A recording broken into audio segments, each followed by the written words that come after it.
الحديث السابع والثلاثون عن ابن عباس رضي الله عنهما عن الرسول الله صلى الله عليه وسلم فيما يرويه عن ربه تبارك وتعالى قال إن الله كتب الحسنات والسيئات ثم بين فمن هم بحسنة فلم يعملها كتبه الله عنده حسنة كاملة وإن هم بها فعملها كتبه الله عنده 10 حسنات إلى 700 ضعف إلى أضعاف كثيرة وإن هم بسيئة فلم يعملها كتبه الله عنده حسنة كاملة وإن هم بها فعملها كتبه الله سيئة واحدة رواه البخاري ومسلم في صحيحيهما بهذه الحروف.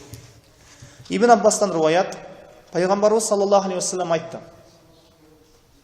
Әлбетте Аллах Тағала жақсылықтарды жана жамандықтарды жазды.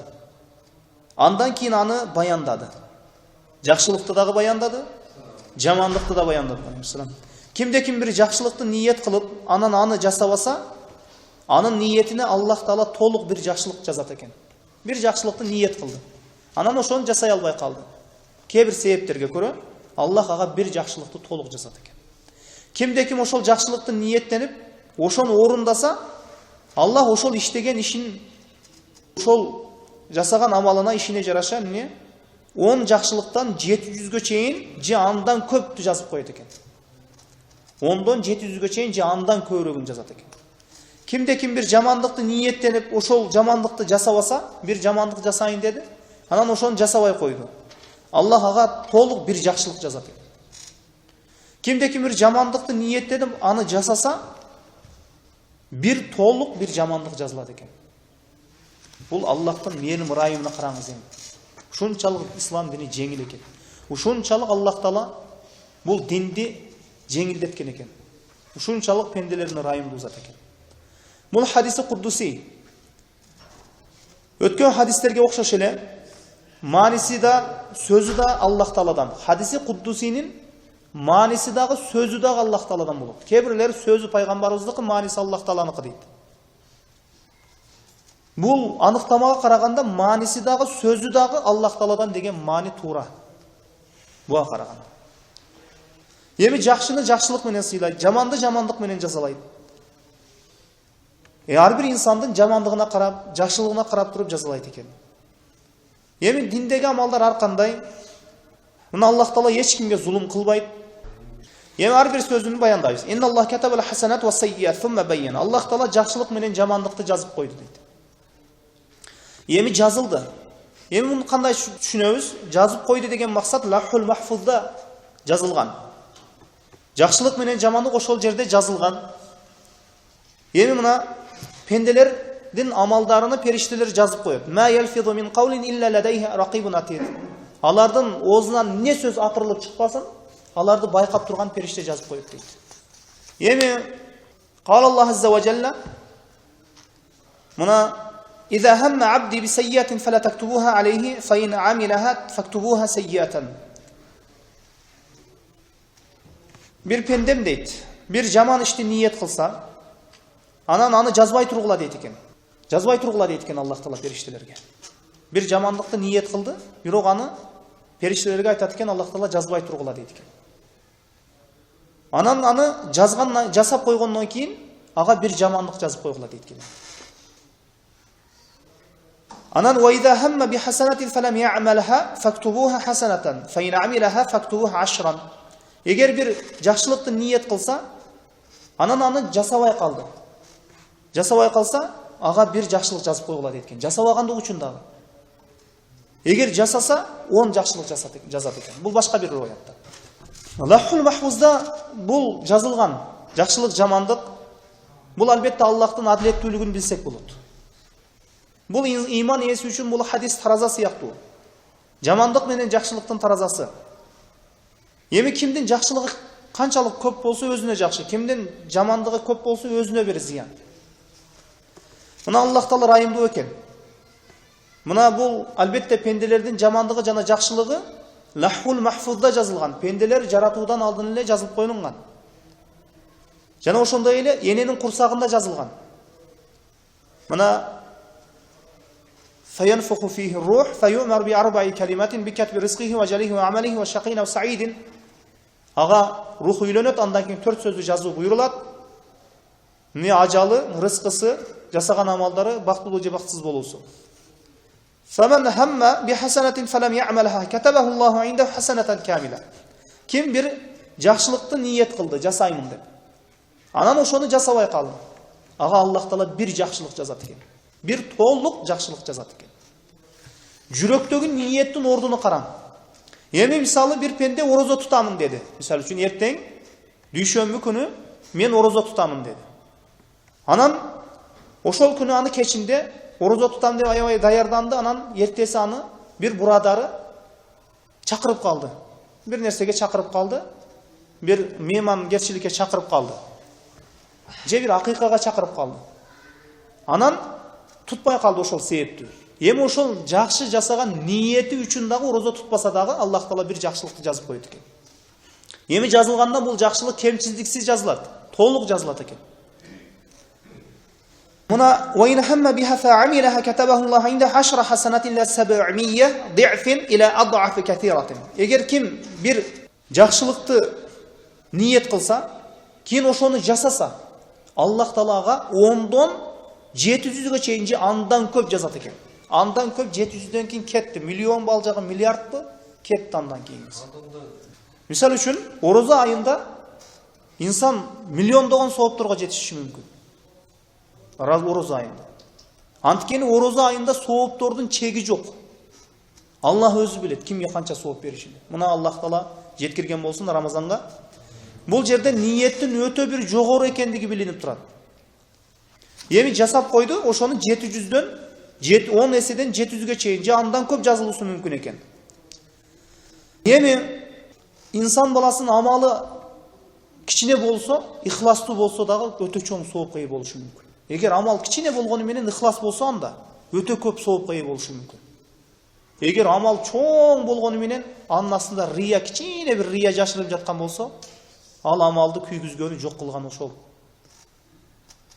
Эми бул жерде албетте Аллах Тааланын мээрим ырайымы мына айларды, күндөрдү Аллах Таала фазилеттүү кылып койгон. Мисалы үчүн Рамазан айынын айы, Зулхижжа айынын 10 күндүгү, жана пайгамбарыбыздын мечитиндеги окулган намаз мына 1000 эсе сооп, Меккедеги окулган мечиттеги намаз 100 000 эсе, Палестинадагы Масжидул Акса 500 эсе сооп.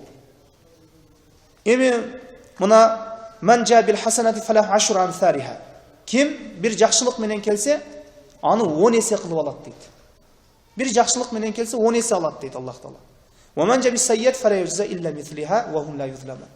Ким бир жамандык менен келсе, ошол жамандыгына күнөөсүнө жараша жаза алат дейт. Аларга зулум кылынбайт дейт. Акырет күнү. Эми жакшылык менен келсе көбөйтүп берип атат, чексиз кылып берип атат. Ал эми жамандык менен келсе, күнөө менен келсе, күнөөсүнө жараша азайтпай да көбөйтпөй да берип атат Аллах Таала. Бул албетте Аллах Тааланын эмне өтө адилеттүү зат экендигин билсек болот. Эми мына Ана Хурайрат ан Наби саллаллаху алейхи ва саллям qala Allahu kullu hasanatin ya'maluha ibnu Adam falahu 10 amsalha. Мына Абу Хурайра радияллаху анхудан риваят кылган хадисте пайгамбарыбыз саллаллаху алейхи ва саллям айтты. Аллах Таала айтты дейт. Хадиси кудуси, сөзү дагы, мааниси дагы Аллах Тааланыкы. Мен пенденин ар бир жасаган амалына не 10 эсе сооп беремин дейт. Мисалы үчүн Рамазанга чейин 10 эсе, 700 эсе жазылышы мүмкүн сооптор. Ал эми Рамазанда андай эмес. 10 эсе, 700 эсе жазылбайт. Чексиз жазылат. Мисалы үчүн анын туткан орозосу илля сыям, орозо буга кирбейт дейт Аллах Таала. Хуалли, ал мен үчүн, ва ана аджзи бихи, мен аны соон өзүм беремин дейт. Kullu amali ibn Adam yudaafu li hasana bi 10 amsalihi ila 700 ضعف. Эми башка бир риваятта пенденин ар бир жасаган амалы, ар бир амалы өз үчүн ошол жасаган амалына, пенденин жасаган амалына не 10 эседен 700 эсеге чейин сооп берет экен Аллах Таала. Ал эми Аллах Таала айтты илля суям, орозо буга кирбейт деди. Fa innahu li, ал мен үчүн, ва ана аджзи бихи, анын соону мен өзүм берем. Яда таамаху ва шарабаху ли ажли, анткени ал жеп үчүнү мен үчүн таштайт. Таң эртеден кеч киргенге чейин жеп үчүнү мен үчүн таштагандыгы үчүн аны мен өзүм соону беремин дейт. Мына ошондуктан Рамазанга чейин сооптор 10-дон 700 эсеге чейин өлчөнүп берилсе, ал эми Рамазанда сооптордун чеги жок экен. Сооптордун чеги жок экен. Өлчөнбөйт экен. Ошондуктан чексиз кылып берет экен. Мына ошондуктан Рамазан айында бир инсан миллиондогон соопторго жетип коюшу мүмкүн. Эми бир киши Пайгамбарыбыз саллаллаху алейхи вассаламдын алдына бир төөнү алып келет да. Мына ушул төбө дейт, Аллахтын жолунда кызмат кылсын, ушул Аллахтын динине кызмат кылсын деп алып келет. Ошондо Пайгамбарыбыз саллаллаху алейхи вассалам айтат, мына ушул бир төбөңдү кыямат күнү сага 700 төбө бар дейт. Бир төбөнү Пайгамбарыбызга жетелеп келди. Жакшы багып, даярдап, мына ушул Аллахтын дининде кызмат кылсын. Ушуну сахабалар жихадта пайдалансын. Ушуну Аллах дининде кызмат кылсын деген максатта алып келдиле. Сага эми кыямат күнү 700 төбө бар дейт. Эми пенде нанкөрлүк кылып отурат, шүгүрсүздүк кылып отурат. Аллахтын ырайы өтө кенен экен. Бир ишти жасабаса деле сооп жазат экен. Эми пенде келип тозокко түшсө, жамандыкты ниет кылып туруп жасабай койгондугу үчүн толук жакшылык берет экен Аллах. Эми вайна хамма бисайятин фалам я'малха катабаху Аллаху индаhu хасанатан камила. Эгер ким бир жамандыкты ниет кылса, жамандыкты жүрөгүндө ниет кылды, анан аны жасаган жок. Анан Аллах Таала ошол жасабагандыгы үчүн бир жакшылык жазып коет экен. Вайна хамма биха фа'амилаха катабаху Аллаху сайятан вахида. Эгер ниет кылып аны жасаган болсо, ага бир жамандыкты жазып коет экен. 10-дон 700 эсеге чейин жазган жок Аллах Таала бир жамандыкты жасаса. Бир эле жамандык жазып коет экен. Эми бир инсан бир жамандыкты ниет кылып турат. Ушу жамандыкты бир нерсени урдоону максат кылып турат. Бир нерсени урдайын деди, анан Аллах Тааладан коркту. Кой, кыямат күнү жооп берем мына ушул нерсеге. Деп Аллах Тааладан коркту. Бир арам нерсени ичемин деди. Жок, Аллах Тааладан коркту. Мага ушул нерсе ириң болуп кайтпасын кыямат күнү. Тозокто ириң болуп берилет экен. Ушул нерсе коркту. Аллах Тааладан коркуп, ошону таштады. Аллах Таала бир жакшылык жазат экен ошол пендеге. Эмне үчүн? Аллах Тааладан коркуп, анын улуулугунан коркуп, тозогунан коркуп, азабынан коркуп таштагандыгы үчүн. Жамандыгы өчүп кетиши мүмкүн кыяматка чейин. Ал эми жакшылыгы жакшылык бойдон тура берет экен. Мисалы үчүн тооба кылса, жамандыктары, күнөөлөрү өчүрүлөт кыяматка чейин. Тооба эшиктери ачык. Күн батыштан чыкканга чейин, кара-карак тартып калганга чейин. Ал эми жакшылыгы жакшылык бойдон тура берет. Эми бир жамандыкты ниет кылды, анан жасап койду ошол нерсе. Ага 700 же 10 же чексиз кылып жазган жок Аллах Таала. Бир эле жамандык кылып жазып коюп атат. Мына илля ман таба ва амана ва амила салихан амалан салихан фа улайка юбаддилуллаху сайятихим хасана. Аллахка тооба кылган, Аллахка иман келтирип, анан жакшы амалдарды жасаган, мына ушулардын жаман иштерин Аллах Таала жакшы иштерге айландырып коет дейт. Ва кана Аллаху гафурур рахима, Аллах Таала кечиримдүү, райымдуу дейт. Эми мына кала Пайгамбарыбыз саллаллаху алейхи вассаламдан риваят кылган хадис, имам Ахмад рахимахулла риваят кылган: "Иннамад дунья ли арбаати нафарин." Дүние, ол дүйнө 4 түрдөгү адамдар үчүн дейт. Абдин разакахуллаху малан ва илман. Аллах Таала бир пендеге илим дагы берген, мал мүлк дагы берген дейт. Бир пендеге мал дагы берген, байлык дагы берген, илим дагы берген. Илимдүү инсан, жана ошондой эле бай инсан. Фахуа яттaqi фихи раббах. Ошол мал мүлкүндө Аллах Тааладан коркот. Илиминде Аллах Тааладан коркот. Мал мүлкүндө Аллах Тааладан коркот. Бай инсан аябай. Өзүнүн зекетини берет. Жана ошондой василу фихи рахима, өз ара тууганлык менен бекемдейт мамилени. Ва я'ламуллаху фихи хаккан, Аллахтын акысын билет ошол мал мүлктө. Ошол мал мүлктүн ошол Аллахтын акысы бар экендигини билет ошол нерсени. Жана ошондой эле зекетини берет. Аллах жолунда берет ошол нерсени. Фахада би афдалил маназил дейт. Бул эң бийик даража, эң сонун даража дейт пайгамбарыбыз. Эң фазилеттүү даража, эң бир сонун бир орун дейт. Эми экинчи бир инсан. Ва абдин разакахуллаху илман ва лам ярзукху малан дейт. Бир пендеге Аллах Таала илим берген, бирок ага мал мүлк берген эмес. Мал мүлк берген эмес, илим берген бирок. Мал мүлкү жок аны, илим берген бирок. Фахуа садикун нiyya, бирок анын ниети дурус ошол инсан. Кандайча? Якул: "Лау анна ли малан лa'амилту би'амалин фуланин Ал айтат, егер менин баланчыдай малым болгондо, мен дагы ошол адам сыяктуу мен дагы кедей кембагалдарга берет элем, зекетин берет элем, жакшы иштерди жасайт болчумун деп ниет кылат. Ниети көрө албастык эмес, ниети туура. Мага канем Аллах Таала ошол пендедей мал мүлк бергенде мен дагы Аллахтын жолунда бермекмин деп ушундай ниет кылат. Мына ушундай ойлойт, мына ушундай кыялданат. Фахуа би ниятихи. Ал өзүнүн ниетинде фажрухума сава. Жанагы инсан менен ажырда бирдей дейт. Жана бай инсан менен ажырда бирдей. Бай инсан байлыгы менен канча иш жасап сооп алып аткан болсо, бул садикун ния, туура ниети менен аны менен ажырда бирдей соо бирдей дейт. Ага жазылган сооп буга дагы жазыла берет дейт. Ал ниетине жараша да. Ва абдин разакаху Аллаху малан ва лам ярзукху илман. Ен дагы бир Аллах Таала бир пендеге мал мүлк берген. Жана илим берген эмес дейт. Фалаху ва яхбиту фи малихи бигайри илм. Ал малы мүлкүнү илимсиздиктен башка бир нерселерге жумшайт. Арамга жумшайт. Ла яттaqi фихи рабба. Зекетини бербейт. Аллах Тааладан коркпойт ошол мал мүлкүндө. Ва ла ясулу фихи рахима. Жана өз ара туугандыкты бекемдебейт, кармабайт, байланышпайт. Ва ла я'ламу фихи хаккан. Аллахтын акысын билбейт ошол малда. Фахада би ахбаthil маназил. Бул эң жаман орун дейт. Жанагы мал мүлкүнү харамда пайдаланат. Бүт арамга берет. Зекет бул Аллахтын акысы бар экендигини, бул мал мүлк Аллах Тааладан берилген экендигин билбейт. Билгиси да келбейт. Бул эң жаман орун дейт. Ва абдин лам ярзукуху Аллаху малан ва ла илман фаху якул. Аллах Таала бир пендеге мал дагы берген эмес, илим дагы берген эмес дейт. Фаху якул. Лау анна ли малан ла амилту фихи би амали фулан дейт. Ола инсанга Аллах Таала бул төртүнчү инсан.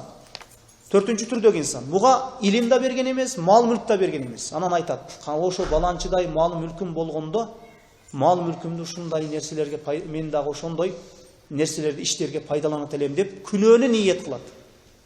Ушул мал мүлкүм болгондо баланчыдай болуп, бир ушундай жакшы машинам болсо, бир сулуу аялдарды салып ойноп жүрсөм, казинолорду курсам, кумарканаларды курсам, акчаларды тапсам, жана ошондой эле дискотекаларды курсам, ушул жерге келип адамдар ойносо, бийлесе, мен жыргасам, ичсем, арак заводдорун чыгарсам, мына ошолго окшоп деп ушундай жасай турган болсо, ниети жасаган жок, ниети бар. Фахуа би нияти фафизрухума сава. Жанагы менен күнөөдө бирдей эле жасабаса да. Жанагы жасап атат ал. Казинолорду куруп атат, арак заводдорду куруп атат, бар нерсени куруп атат. Бирок ага жазылып атат. Бирок ниетине байланыштуу жанагы байлыкты жанагында ниет кылып атат, жасабаса дагы ниетине жараша жазылып атат. Экөөбү күнөөдө бирдей эле дейт пайгамбарыбыз саллаллаху алейхи вассалам. Мына ушундай. Эми мына Мадинада бир топ сахабалар пайгамбарыбыз саллаллаху алейхи вассалам жихадка чыгып кеткенде, бир топ сахабалар келип, мүмкүнчүлүгү болбой, ошол жихадка чыкканга бир төбөсү болбой, куралы болбой, пайгамбарыбыз саллаллаху алейхи вассалам аларды артка кайтарып жиберди. Жанагы сахабалар ыйлаган бойдон кетти. Ушунчалык ыйлаган бойдон кетишти. Мына ошондо пайгамбарыбыз саллаллаху алейхи вассалам өз сахабалары менен чыгып кеткен кезде, пайгамбарыбыз саллаллаху алейхи вассалам айтты: "Мына ушул Мадинада бир топ адамдар калды, силер канчалык ашууларды ашпагыла. Мына ушул канча кадам басып жүрбөгүлө, силер менен соопто бирдей ниеттерине жараша" деди. Жанагы сахабалар чыга албай калган, жихадка чыга албай калган сахабаларды айтты. Мына ошондуктан жакшылыкты шейх айтып атат бул жерде, колуңдан келишинче жаса дейт. Эгер мүмкүнчүлүгүң болбосо, жакшылык кылуучуларга жардам бер. Же болбосо, жакшылык кылып жаткандарды көрө алба, аларды көрө албастык кылба, алардын алдын тоспо дейт. Бир инсан, азыркы кезде бир инсан кичине жакшылык кылып атса, ошонун ар кандай айыптарын айтып чыгышат. Бир инсан келип мечитке бир жакшылык жасап жатса, могул жерди моундай жасап койду, могул жерди моундай жасап койду деп мындай сөздөрдү көбөйтүшөт. Бул не кереги бар мындай нерсени? Бул албетте ошол инсандын жакшылыгына, жасап жаткан жакшылыгына бир тоскоолдук. Мына ошондуктан бир мусулман киши бир жакшылыкты жасап жатса, ага сүйүнүш керек. Ага көрө албастык кылуу бул шайтандын бир сыпаты. Бир инсан жакшылыкты жасап жатса, ошого бир жакшы ниетте болуп койсо, мына ушул момун мусулман сыяктуу мен дагы бир жакшылык кылайын, ушул инсан сыяктуу мен дагы бир күн келип мешитке жардам берейин деген бир жакшы бир ниетти жасай турган болсо, ошону менен ажырда соопто бирдей экен. Эми мына Имам Ибн Касир рахимахулла жамандыкты таштаган адам 3 абалда болот экен. Биринчиси Аллах үчүн таштайт. Ага сооп да жазылат, ниети дагы жакшы болот, сооп да жазылат ага. Амалдын ниети да болот, анын амалы да болот, сооп жазылат буга. Эми бир инсан, экинчи инсан бул жамандыкты таштайт, унутуп таштайт. Унутуп калды бир күнөөнү жасоону. Жанагыны унутуп калды, эми ага жакшылык дагы жок, жамандык дагы жок, унуткандык үчүн. Эми үчүнчүсү бул жамандыкты ниет кылды, аракет кылды, бирок мүмкүнчүлүгү болбой калды. Мисал үчүн бир нерсени урдайын деди, бирок мүмкүнчүлүгү болбой калды. Жете албай калды, бир себептер чыгып калды. Эми ошол инсан мисал үчүн бирөөдү алдайын деди, алдай албай калды. Баары бир жазылат ага бир жамандык. Мына ушундай үч түрдө экен. Мисал үчүн мына пайгамбарыбыз саллаллаху алейхи ва саллям айтты: "Ал-катил фал-катил вал-мактул фин-нар." Эки мусулман бири-бирине курал көтөрсө, бири-бирин өлтүрсө, өлтүрүлгөнү да тозокко барат деди. Мына ошондо сахабалар айтты: "Эмне үчүн өлтүрүлгөнү тозокко барсын?" деди. "Эмне үчүн өлтүрүлгөн тозокко барсын? Өлтүргөн тозокко барбайбы?" деди. Ал дагы момун мусулмандын эмне радарыны өлтүргөнгө аракет жасады дейт. Аракет жасады баары бир. Ниет кылды, бирок мүмкүнчүлүгү болбой калды аны өлтүргөнгө. Баары бир ал да тозокко барат деди. Эми мусулманга таш көтөрсүн, курал көтөрсүн, таяк көтөрсүн. Мына ушундай эки мусулман бири-бири менен өлтүрдүбү? Экөө тең тозокко кетет. Өлтүргөнү дагы, өлтүрүлгөнү дагы. Эми "Я ибади иннама хия амалукум ухсиха алейкум фаман важада хайран фалияхмидилlah." О пенделерим дейт. Силердин амалдарыңарды мен эсептеп коёмун дейт. Ким бир жакшылыкты тапса, Аллахты улуктасын дейт. "Ваман важада гайра залик фала януманна илля нафсах." Эгер жакшылыктан башка бир нерсени тапкан болсо, жамандык жасап койгон болсо, анда өзүнү гана маламат кылсын, өзүнү гана жемелесин дейт. Өзүн айыптасын дейт. Өзүн айыптасын. Эгер жакшылыкты тапкан болсо, Аллахты улуктасын, жакшылыкты тапкан болсо. Эгер жамандыкты таап анан жанагындай жаман күнөөнү жасай турган болсо, анда өзүн айыптасын дейт Аллах Таала. Эми мына ушул кыскача мына ушул 36-37 хадистерден алына турган пайдалар мына ушул. Аллаху алам ва саллаллаху ала Мухаммадин ва алихи ва сахбихи